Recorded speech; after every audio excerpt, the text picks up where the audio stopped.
रंभ के लिए ब्रह्मा कहां गलत कह रहे हैं कि तुम जिसे प्रेम से देखोगे वे तुम्हारी संतान हो जाएगी। और जैसे ही रंभ उठा, सामने से एक महिष निकल कर जा रही थी, एक भैंस निकल कर जा रही थी, और रंभ ने उसी भैंस को, उसी महिष को प्रेम से देख लिया। प्रेम से देखा, भैंस का गर्भ ठेर गया, महिष का गर्भ ठेर गया। और भैंस का जब गर्भ ठेरा, जब भैंस अपने घर पर गई तो इसका जो भैंसा था, महिषा था, उसने देखा कि मेरी पत्नी गर्भ से कैसे हो गई। ध्यान लगाया उस महिषा ने, उस भैंसे ने, तो ध्यान में आया कि रंभ के दृष्टि से इसका गर्भ ठेर गया। और रंभ की दृष्टि से अगर गर्भ ठेरा तो इसको क्रोध आ गया। रंभ जा रहा था अपने घर की ओर, भैंसे ने, महिषा ने दौड़कर उस रंभ के प्राणों को हर लिया। जब रंभ के प्राण हर लिए, मर गया रंभ। रंभ का अंतिम संस्कार हो रहा था, चिता तैयार हुई, उस पर रंभ को रखकर जलाया जा रहा था, अंतिम संस्कार किया जा रहा था। उसी समय पर भैंस को लगा, महिष को लगा कि बताओ इसका पुत्र मेरे गर्भ में है, अर्थात अगर इसका पुत्र मेरे गर्भ में है तो मैं इसकी पत्नी हूं, और पत्नी का कर्म है कि पति के साथ सती हो जाए, तो क्यों ना मैं अपने पति के साथ सती हो जाऊं। और धधकती हुई अग्नि में, धधकती हुई चिता में वो भैंस, वो महिष कूद गई, और जैसे ही कूदी उसके गर्भ से एक बच्चे ने जन्म लिया जिसका नाम महिषासुर हुआ। क्या नाम पड़ा है? महिषासुर। एक बेटे ने जन्म ले लिया जिसका नाम महिषासुर हो गया। अब महिषासुर ने जन्म तो ले लिया, पर महिषासुर ने विचार करा कि देवताओं से द्वेष करूंगा तो मैं मारा जाऊंगा। महिषासुर ने सबसे पहले ब्रह्मा जी से तप करा, और ब्रह्मा जी का तप कर ब्रह्मदेव से कहा, ब्रह्मदेव मुझे वर दीजिए कि मैं मरूं ना। ब्रह्मा जी ने कहा, ये तो हो ही नहीं सकता कि तुम नहीं मरोगे, मरना तो पड़ेगा। मृत्यु लोक में आए हो तो मौत तो निश्चित है। माता के गर्भ से जब तुम्हारा जन्म हुआ, नाल कटी, उसी समय पर लिख दिया गया था कि कहां मरोगे, किस जगह पर मरोगे, कौन सी तिथि, कौन सा पल, कौन सी घड़ी, कौन सी जगह, एक एक स्थान को निश्चित कर दिया गया था कि कहां तुम्हारे प्राण छूटेंगे, किस जगह पर तुम मरोगे, तुम्हारी अंतिम संस्कार, अंतिम जगह कहां होगी, अंतिम श्वास तुम किस जगह पर लोगे, वो निश्चित करा गया। अंतिम पल, अंतिम घड़ी, अंतिम क्षण निश्चित किया।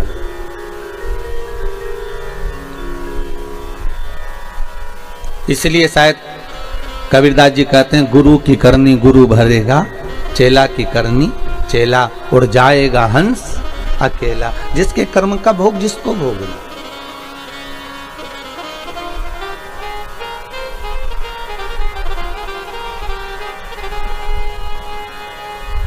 अपने कर्म का भोग अपने को भोगना, कोई दूसरा नहीं भोगना।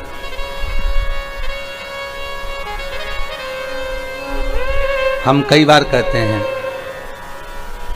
माताओं से, आप अपने पतियों से कभी कभी पूछा करो, आप जो कमा कर ला रहे हो वो किसके लिए कमा रहे हो?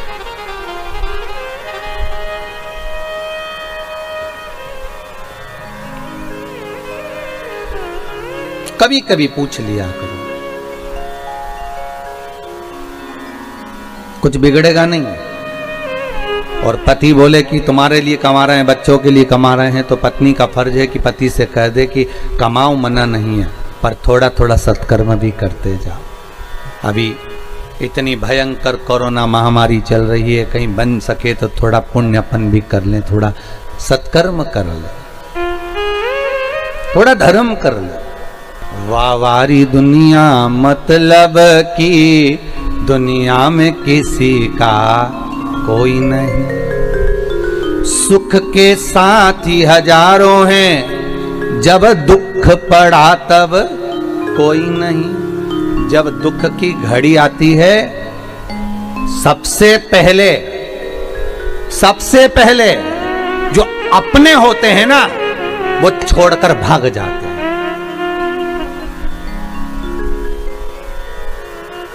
अरे दूसरी जगह भी जान दो, तुम तो यहीं से सीख लो। जब गाड़ी का एक्सीडेंट होता है ना, तो सबसे पहले कौन भागता है? बोलो, जम के बोलो जरा, अरे जम के तो बोलो। कौन भागेगा? ड्राइवर जो गाड़ी चला रहा था, पूरी गाड़ी का टार में जिसके ऊपर था, जो गाड़ी को साथ कर चल रहा था। तुम दूसरी जगह तो जाओ बाद में, पहले यहीं देख लो अपन जिस गाड़ी में सफर कर रहे हैं। अगर भागेगा तो सबसे पहले ड्राइवर भागेगा।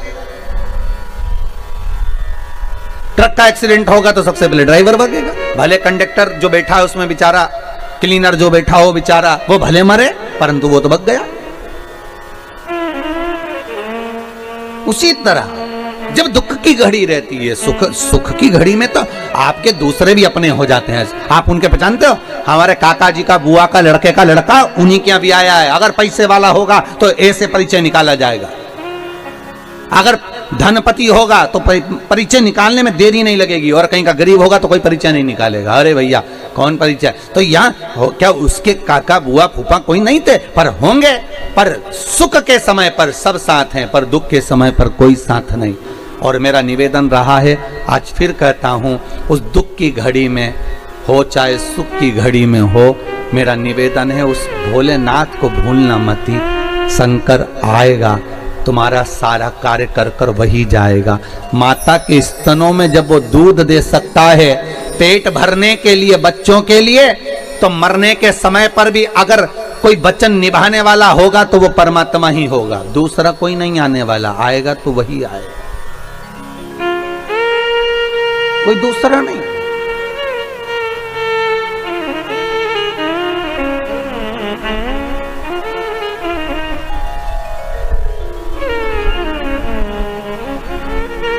हम उसको साध लें। अरे कितना सुंदर कहा है ब्रह्मा जी ने, प्रेम करोगे तो किसी से भी तुम्हारी संतान की प्राप्ति हो सकती, प्रेम करोगे तो हो सकता है पराये भी अपने हो जाए। प्रेम के बल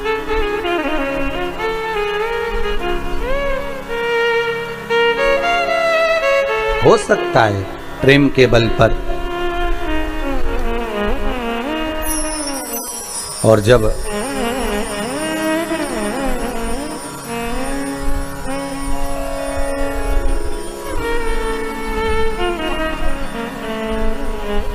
भगवान भूत भावन भूतेश्वर शिव की कथा कर रही है, ब्रह्मा से वर मांगा गया कि आप हमें वर दे दीजिए। तथास्तु ब्रह्मदेव कहते हैं मांगिए क्या चाहिए, बस मैं मरूं ना।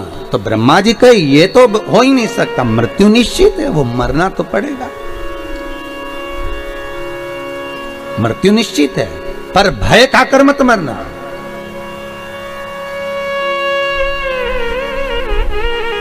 द्रौपदी सबसे ज्यादा कब रोई थी?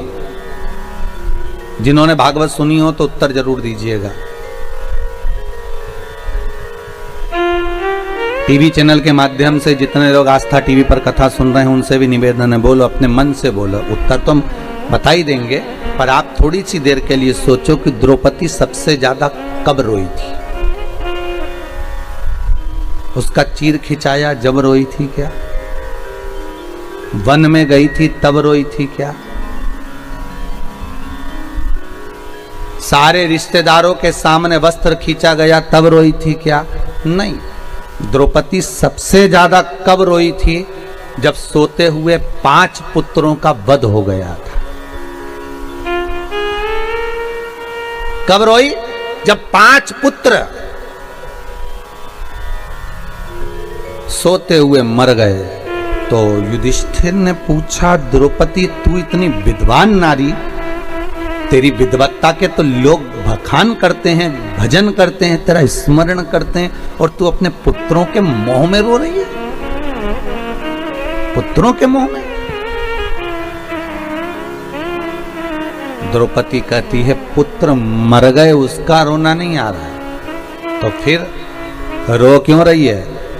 द्रौपदी कहती है पुत्रों के मरने पर नहीं रो रही हूं, रो इस बात के लिए रही हूं कि इन पुत्रों को युद्ध के मैदान में मरना था और ये पलंग पर सोते सोते मर गए। इन पुत्रों को युद्ध के मैदान में मरना था और ये पलंग पर सोते सोते मर गए, मुझे रोना इस बात का आ रहा, मैं रो इस बात के लिए रही हूं। बस आपसे भी निवेदन है, युद्ध के मैदान में मरना है हमको, हमें डर से नहीं मरना, कोरोना का भय नहीं होना चाहिए तुम्हारे भीतर कि जरा से तुमको सर्दी खांसी हुई, जरा सा तुम्हारा गला सूखा जरा सा तुम्हारा स्वाद आना बंद हो गया, तुमने सोच लिया कि अब तो बस जाने का समय आ गया, आंख में आंसू भर रहे, एकांत में कमरे में पड़े हुए रो रहे, बिलख रहे। अब सबसे कह दिया दवाई गोली लो, डॉक्टर को दिखाओ, मुख पर मास्क लगाओ, सैनिटाइज का प्रयोग करो, सोशल डिस्टेंसिंग रखो। मना नहीं है, दवाइयां भी पूरी लो, डॉक्टर को भी दिखाओ, जांच भी कराओ। और अगर मान लो रिपोर्ट जैसी भी आए, पर निवेदन केवल इतना है कि डरना नहीं है, युद्ध के मैदान में जाना है। और हो सकता है कि उस युद्ध के मैदान में, और कांप कर नहीं, डर कर नहीं,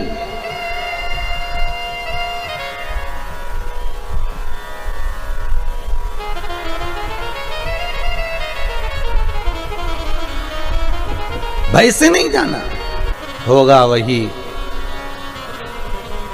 जो मंजूर है भोले होगा, जो मेरे शंकर के हाथ में होगा वही होगा। आप कितना भी, बस आप तो ये भाव रखो कि भगवान शिव आपके सम्मुख में आ जाए और शंकर का मैं गुणगान कर लूं, शंकर का मैं स्मरण कर लूं,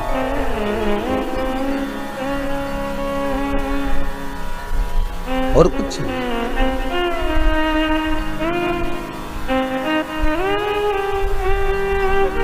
और जब शंकर का गुणगान भगवान ब्रह्मा जी कर रहे हैं, अरे महिषासुर मृत्यु निश्चित है, आएगी जरूर, तो महिषासुर ने भी कह दिया अगर मृत्यु निश्चित और आप कह रहे हो कि आएगी जरूर, तो फिर मुझे वर दीजिए, मांग तुझे क्या चाहिए।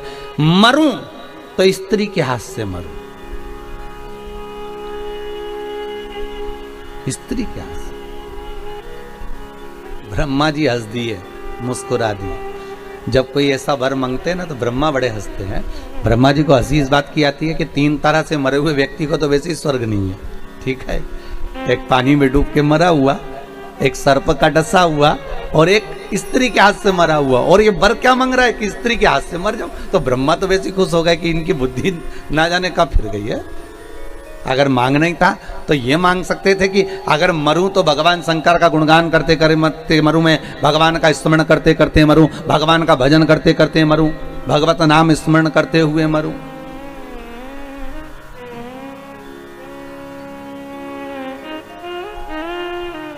अरे कई लोग कहते हैं महाराज जी हम बड़े परेशान हो गए, संसार से हम तो ऊब गए महाराज, अब तो हमने सोच लिया कि हम तो मर जाएंगे।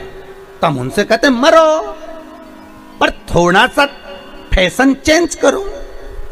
ये रस्सी बांधकर, जहर खाकर, पानी में डूबकर, ट्रेन के नीचे, गाड़ी के नीचे, ऊपर से गिरकर, ये तो ओल्ड फैशन है मरने का। कोई नया फैशन निकालो मरने का।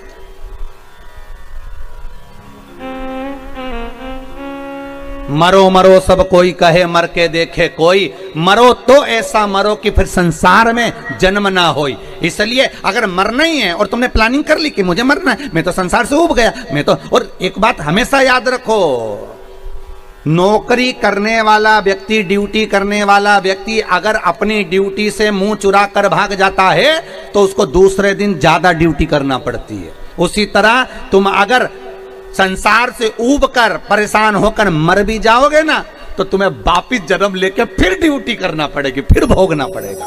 इसलिए मरने की तो प्लानिंग करो ही मत। और अगर प्लानिंग कर ली है तो भगवान का भजन करो, सेवा करो, अर्चना करो, अच्छा कार्य करो, अपने हाथों से पुण्य करो, धर्म करो, दान करो, सत्कर्म करो। भगवान से कहते रहो, हे भोलेनाथ मुझे ऐसा धन देना कि मैं भले परिवार में ना लगाऊं पर सत्कर्म में लगाता रहूं, कोई को भूखा ना जाने दूं, किसी के आगे किसी को हाथ ना फैलान दूं, ऐसा धन मुझे दे।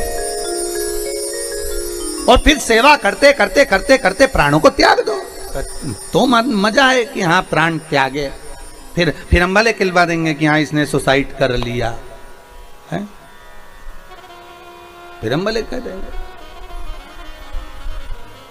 पर भगवत भजन करते हो,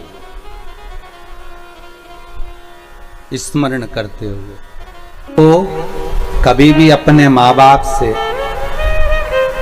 मांगना नहीं चाहिए। कब? जब कमाने लग जाओ, नहीं कमाओ जब तक आप अपने माँ बाप से मांग लोगे चल जाएगा, बट तुम जब कमाने के लायक हो जाओ, शरीर ऐसा हो गया कि तुम कमा सकते हो, नौकरी, सर्विस, धंधा पानी जो कर सकते हो कर सकते हो, फिर नहीं मांगना माँ बाप से। फिर प्रॉपर्टी, जमीन, जायदाद वो किसको दे रहे हैं, ये उनके ऊपर। तुम्हारी मर्जी पड़े जिसको दो।